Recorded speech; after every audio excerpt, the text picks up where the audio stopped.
Omulabi wa Beg TV nkwaniriza nnyo mu programu yaffe ekiri mu ddiiro. Ekiri mu ddiiro tutunuulira ensonga ebekutte bannayuganda omubabiro. Essaawa eno ensonga eyogerwako buli wamu y'ensonga ya sensa eri bakamisona ba paalamenti oba babaka ab'enjawulo mu paalamenti nga babalanga okwegabanya omusimbi. Abamu kye baga nti kiri mu mateeka kubanga ssente baaziyisa. Tuli ne munnamateeka ate omutunuulizi w'ebyobufuzi omukulu Nalukoola. Kanso Nalukoola agenda kuba nga atukira ekifaananyi ku ludda olw'amateeka n'oludda olw'ebyobufuzi. Kanso tukwaniriza nnyo ku Beg TV, twagala obuuze ku bantu baffe gwe mulundi ogusoose oba gwakubiri okuba nga olabikako ku TV eno. Weebale nnyo ssebo, ndi musanyufu nnyo nange okuba nti mwakkiriza mbereko bye mumbuuza mbaddemu. Kyamazima omuntu bw'owangaalira ku mugongo gw'ensi kuno n'oweza emyaka 3 nga teri yakwebuuzaako, mu butuufu wabaawo ekikyamu.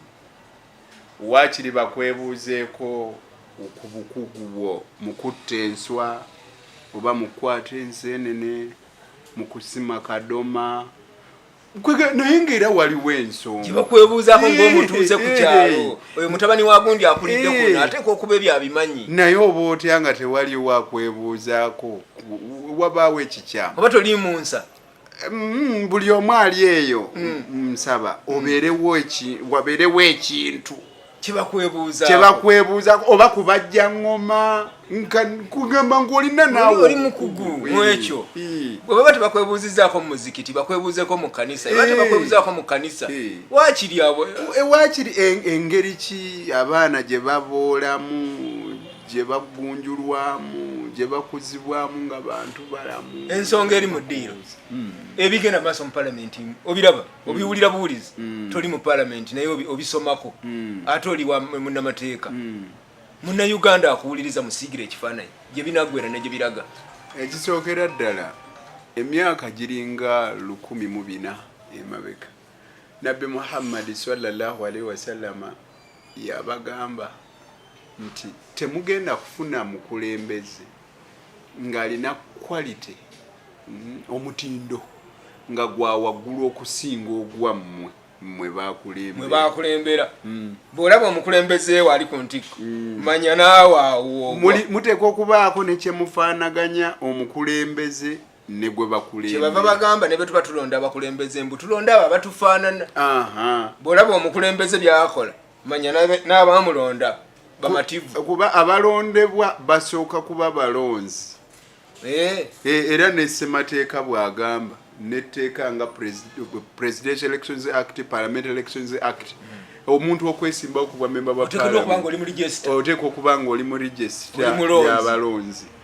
Kati bwe wayise ebbanga Winston Churchill eyali Prime Minister wa Bungereza naye n'agamba nti bw'oba oyagala okulaba abantu b'ekitundu nga bwe beeyisa, genda ku kisenge awateesezebwa ku tteeserezo. Kati olwaleero bw'oba oyagala okulaba abantu b'omu Uganda nga bwe beeyisa, genda wali ku paalamenti olaba abakiise bamwe abavaayo, kubanga bonna bakuŋŋaanira. Abantu abo baava mu bitundu eby'enjawulo, Teeso, Lango, Acholi, Buganda, Lukiga, Ankole, Bunyolotolo, bonna bali awo. Eyo ye Samale. Obuwangwa bwaffe n'okutegeera kwaffe bonna awo. Kasita olabayo ababbi ng'omanya n'abalonzi be, kasita olaba abenzi ng'omanya gy'ava, kasita olaba abawemuzi. Ayo community ebeera yakusindikira. Babbi, basezi, balogo, benzi. Abalonzi bwe baali balonda bagambanga nti nze anampa ssente gwe naawa akalulu, oli ne bw'anampa 2,000 naamuwa akalulu. Ebyo gwe wali obiwuliddeko nga byogerwa? Tuwulira bagamba nti nze anze egundi eyampa kyampadde nange gwe mpa akalulu kange. Agundi bwe twafiirwa yatuwa emitwalo 5. Kasita gwe omulonzi obanga olina gwe walonda nga omuwa 15,000 yakuwa 15,000 n'omuwa akalulu, muleke tomutawaanya. Akaluluko yagula kagule. Omulonzi ali eyo gwe wali olonda gwe walonda wamulondera nsonga ki? kuba waliwo alonda omu n'agamba gundi oyo mwana wa gundi oyo yatuula siniya ey'omukaaga naye alina empisa abuuza abantu tumulonde tumuwe aziika wamulonda olw'okuba aziika tewamulonda kukola mirimu gya memba wa palamenti emirimu gya memba wa palamenti giri mu kawaayiro ak'ensanvu-mu-omwenda akassemateeka balina kukola mateeka okukola policies okuvaayo n'enkola ennungi ezo zireeta omirembe enfuga ennungi okuba mu ggwanga okulondoola emirimu gya gavumenti eya wakati mu bitundu eyo gye bakiikirira constituencies okuleeta ebirowoozo by'abannansi ng'abijja eyo gy'akiikirira ng'abireeta mu tteesero naye babireeta anti bwe buvunaanyizibwa bwe babagamba temugikwatako tebagendanga ne bajja ne bagamba abeewange bagambye tugikwateko ate twagendanga okulaba amawulire ge gamu enkeera nti awo omubaka waffe yagambye nti twamugambye tetunnamugambako babireeta okusoomoozebwa olumu we kuli kwe kuba n'enjawulo wakati wa omubaka wa parliament MP member of parliament ne gwe bayita delegate twalinako ba delegates be bakola ssemateeka naye delegate tayogera okujjako nga byayogera byebyo bakiikirira bye bamutumye naye ate member wa parliament abeera representative asobola okwogera newankubadde nga tazzeeyo kumala kwebuuza naye temunfuna obubi ekyo tekijjaawo kwebuuza kye tuyita consultation member wa parliament asobola okugenda neyeebuuza newankubadde tekiri nti buli nsonga gy'ateesaako amala gyebuuzaako naye waliwo ensonga ez'essimba nga zeetaaga okwebuuza olw'okuba parliament institution ya ggwanga lyonna olumu bwe baba bakola amateeka balina be beebuuzaako nga babalondobyemu bulondobi okugeza ng'ebitongole by'obwannakyewa n'ebirala naye waliwo ensonga ebeekutte embeteza nga nzito ng'erina kudda mu bannayuganda ne bagamba tugende tumale okwebuuza ku bannayuganda ekyo kirala naye ate ne wabaayo n'amateeka oba ebintu ebya bulijjo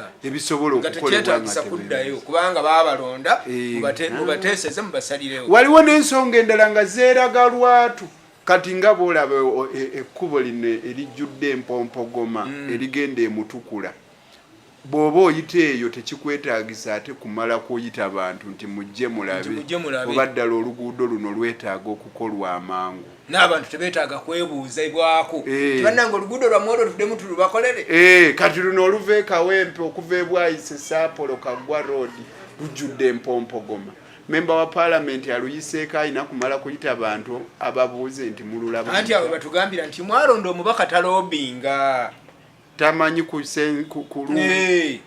tamanyi na kitebe kya yunula gye kiri awo wabaawo ekizibu tolaba nti awo ne bw'aba tabeebuuzizzaako ekyo yandibe takibeebuuzaako naye takikoze naye anti oteekwa gwe omulonzi okwawula wakati w'oyo asobola okusoma obubaka bw'okubagiza n'asobola okukola ogw'obwamawuugulu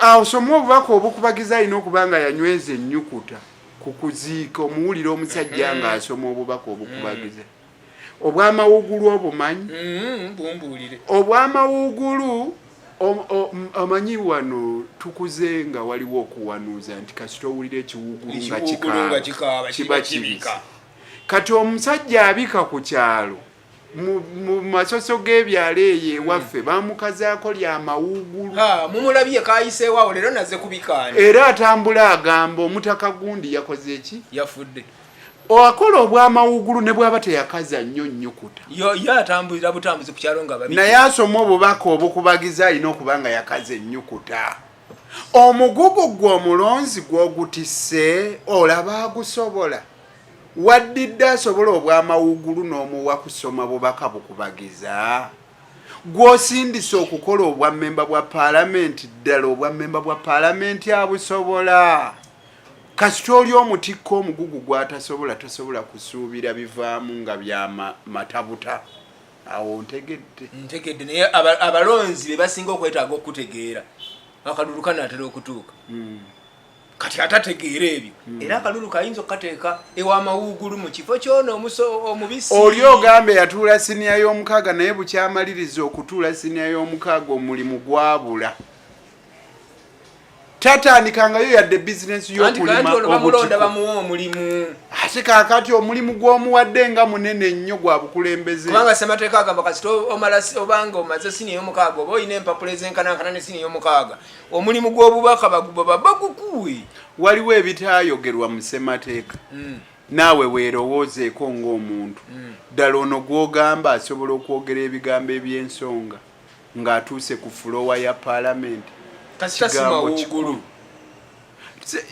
anti bw'aba kitegeeza nti mawuugulu omutiso ogw'okusoma obubaka nga teyakaza nnyukuta kuba tagenda kusobola yandibadde ayogera bwogezi bannange mwategedde omutaka gundi bwe yafudde naye buli omu muwe omulimu gwasobola musobole okufaanagana n'omubaka wammwe muleme kutikka kuba waliyo abaagenda mu paalamenti naye nga nabo bayina ababaka ba paalamenti be bagamba nti muli tuteeseza ddi ku nsonga eyo naye nga naye atuula mu paalamenti nga naye gwagigamba munagiteesaako ddi tagisobola wadde okuyimirira abamu bagisobola naye ng'alina bakiikirira balala kaakati gwe oyinza otya okuddira omuntu eyatumibwa katugambe ab'ekira ab'ebusiro kati gwe basindika nga wava ewalala nga gwolemereddwa okwanja ensonga ate oteeseza abekawempe bannanga oluguudo saapolonga wabi ogamba abeewalala be baba bakutuusizaayo eby'abantu bo ontegedde gwalina okusituka oyogere nti abantu be baffe babonaabona olw'enjiri ez'abalumba kanso katuwumulemu eddakiika emu tulabe obubaka bwa bannaffe abatuteekamu ku nsimbi ate oluvannyuma tukomewo n'ensonga yennyini ekiri mu paalamenti. You can rest assured of your child's excellent performance when you register your child with Janan Schools, Bombo Kalule Campus and Kabalagala. Due to their firm educational background, we have the best facilities in both arts and sciences, fully updated to the latest sector standards, right from Senior 1 to Senior 6, in an environment that offers a chance to apply practical skills in all fields. That include a computer lab, introducing our students to the tech world, a well-organized science laboratory, a fully stocked library with all the essential books a student may need, a model farm to equip students with all the basic knowledge in agriculture, plus extra vocational skills. We promote co-curricular activities in sports like badminton, table tennis, basketball, volleyball, chess, and many more other activities. Register your child today at both campuses in Bombo Kalule and Kabalagala campus. For more information, contact us on the numbers below. Parliament. Mpuga niba batwala. Motion ine sensa motion ine neita musikikuba kintu achetis kiri mu mateeka omuwendo ogwessalira yagufunyise kikubu mukumuntu ajagufuna nasembi okuwuliza nga bagamba nti yabadde ayinanga 150 ngate bayina kubanga bali eyo mu 170 ababuza ya kumpi abikatubalero afula 25 bokka kimu kyakusatu ekyababaka bonna abalonda ku Parliament kati erina ababaka si 529 yes kakati kwata kimu kyakusatu ekyokubiri tebakomaawo ne bwe mubanga mugenze motion eyo nefuna omukisa ogutuuka mu noweza ababaka emikono ne giwera era bwe banaaba bagenze okubaganya ebirowoozo mu kulonda okulonda nti bano tubatwalaganye oteekwa okubanga owezezza waakiri amakkati bakanga 250 270 oba 280 agaba memba bonna aba parliament bitano boyawuzamu wakati ofuna 250 naye ate eriyo bali 2mwenda kitegeezo rafule 280 nga mu batano bewetaaga okuwangula kati abo baana abaweza nga bano nabo ndabanga bakyazitoye tulabiyo nabatandise okujja emikono omanyi nti amwewulira muliro gusooka ekyo kiri muteeka kikirizibwa wasayininza ate n'ogenda n'ojjayo ate oli bw'agamba nti bamulimbe lwakuba kyewuunyisa era kikwasa ennaku omubaka naye bakyamulimba bakyamufera nze nalowoozezza nti ate bino bya lukiiko olulala ate neeri nayo ne bamwegaana nti oyo tatuula mu shadow cabinet yabadde anoonya ekyewarope ebyo byabagamba bya bulimba teriyo yamuwuddiisa ye tasomaako olaba n'ananywa olumu asooka kebera akacupa banywa batunulako osomako byo biki ebirimu oyiwako buyiyi ku kiwandiiko oyiwako otya omukono nga tomaze kwetereza. Omanyi waliwo bamemba ba paalamenti abafuna ettutumu mu ngeri ezeewuunyisa.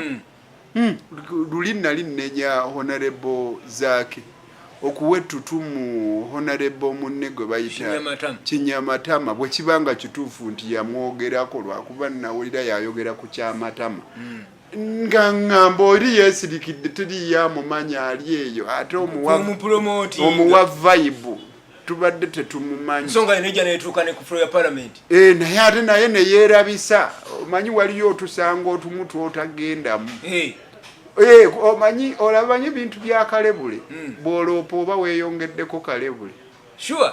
Tomanyi munnamawulire buli lwanyumya emboozi. Ye ng'awandiika. Ng'addamu ng'agamba omusango gubadde guzze olwaliro kinajjukirwa nti gundi yayogera bwati ne bwati. Nzijukiza waliwo mbaka yali omubaka wa parliament era Kawempe mukwano gwange Munyagwa.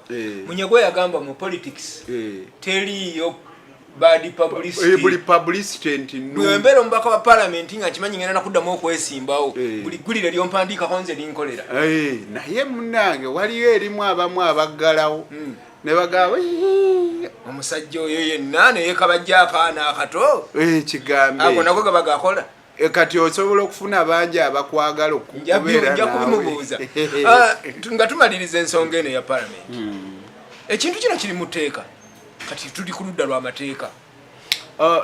Bwe baba baleeta ezo motions waliwo ze batandikira mu parliament toweereddwa olukusa genda obage oleete ne wabaayo n'endala ezisobola okutandikira ebweru kuba bw'osoma rules of procedure zigamba nti bw'oba oyagala okugoba ba commissioners otandika na notes egenda ewa kalaani oba kiraaka wa parliament eyo bwe muba muleeta nga mwagala okubanaanuula muteekwa okubaako n'ensonga obusiyufu bw'empisa okulemererwa okukola emirimu mu butuufu bwagyo amakuba agayitibwamu ensonga zemuwa. Kati motion eyo erina okuba nga eriko abawagidde waakiri kimu kyakusatu kati n'eryoka efuna omukisa ogugenda mu parliament. Waliwo okusoomozebwa okwaliwo era kyova olaba tukyafuna nnyo envumbo ku bakulembeze baffe. Okusoomozebwa okwajja Honorable Ssekikubo buli lwe yayimiriranga ku floor ya parliament ng'agamba nti batuwogerako obulyake obukenuzi n'obulabbayi tusaanye tukubaganye ebirowoozo ku nsonga eno nga sipiika amukola ki amutuuza nti byo totawaana ffe tetujja kukubaganya birowoozo kubiri ku social media kubanga kimukwatako. Ogamba nti kikwaganyeko ebirowoozo ye gwe oyongera okumala ebitoomi. Anti kati bw'otandika okuzibikira amaloboozi ago kireetera bali abalaba okukakasa nti ekitegeeza walabika waliwo obulyake wano obukolebwa.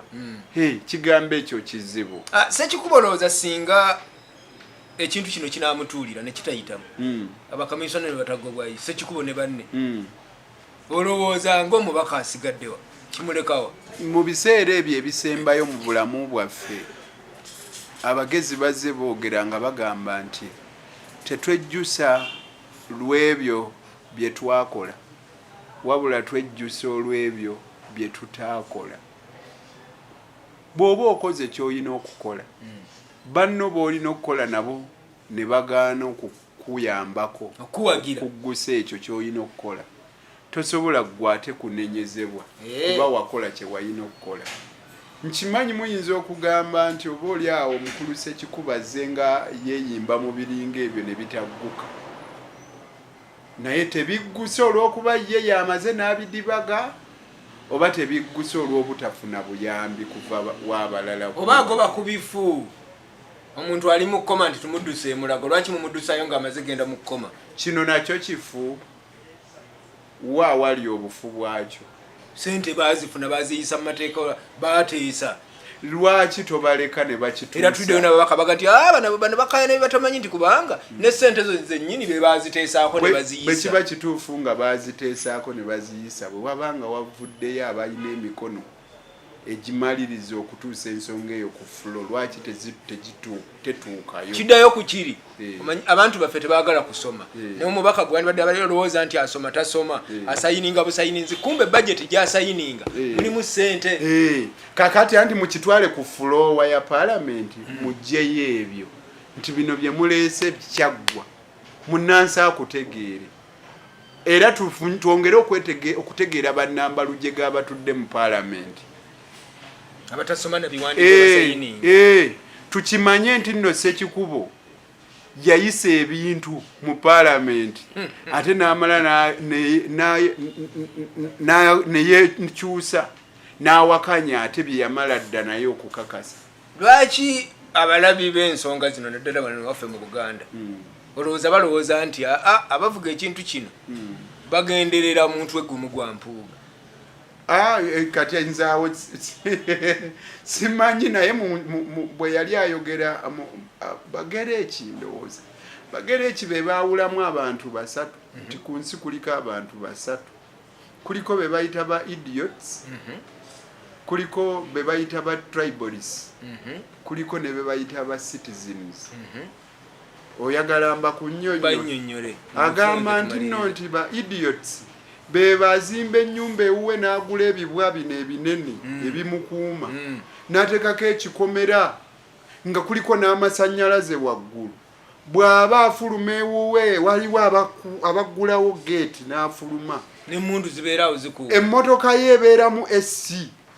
agula mu zisemaduuka mwokka ate olwo musirusiru nze nkugambye idiot gw'omanyi oba bwe batyo bwe bakivuunula mu Luganda idiot oyo ye talina lwalowooza nti alyetaaga obuyambi bw'abantu abalala kubanga alina embwaze alina sente ze alina emmotoka ze alina amasannyalaze buli kimu yakimala talina bwetaavu ate bw'afiirwa idiot agenda n'agula abaziise abateekateeka ebyokuziika alina abafumbi buli kimu aba yakimala idiot omulala gwe bayita tribalist yoyo nga bwe wabaayo omuntu amufaanana alina ekifo mwatudde mu gavumenti aba akiikiriddwa amufaananya katugambe eggwanga eddiini era oli akugamba nti bw'abanga oyo mukatuliki munnange yeyalidde tomukwatako bw'abanga oyo mudaama munnange tomukwatako